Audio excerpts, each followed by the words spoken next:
Salam, xoş gördük. Yenidən sizinlə həmişə olduğu kimi mənəm həkim, psixoterapevt, yalan və bədən dili üzrə ekspert Elnay Rəhimov Tambovski. Narsist bir kişi, yəni zülümkar, abuser, insanı psixoloji, maddi, mənəvi hər şəkildə istismar edən bir kişinin, deyək ki, həyat yoldaşı və yaxud da sevgilisi, deyək ki, birdən-birə başladı gözü açılmağa, idmanla məşğul olmağa getdi. Fərdi inkişafla məşğul oldu. İşdə deyək ki, vəzifəsini yüksəltdilər. Ətrafı genişləndi. Ona motive eləyən dostları və rəfiqələri oldu. Bu zaman onu nə gözləyir?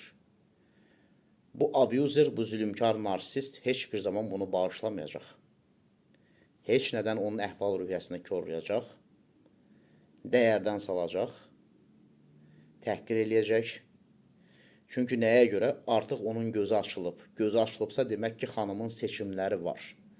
Seçimləri varsa, demək ki, nədir? Narsistin kontrolü zəifləyibdir. Yəni, seçimlərin çox olması kontrola vurulan ən böyük zərbədir. Ona görə onu burundan gətirməyə başlayacaq. Məhz narsist, zülümkar kişinin xanımlarını izolyasiya eləməyə də səbəb budur.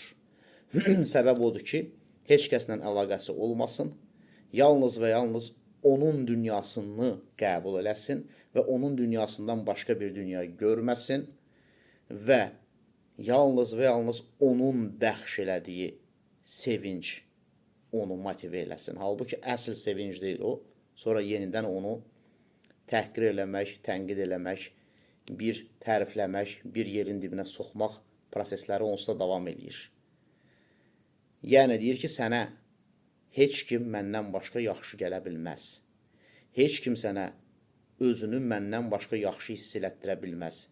Sən məndən bu imkanı alsan, mən sənin başına oyun açacağam. Diqqətinizə görə minnətdaram. Sağ olun.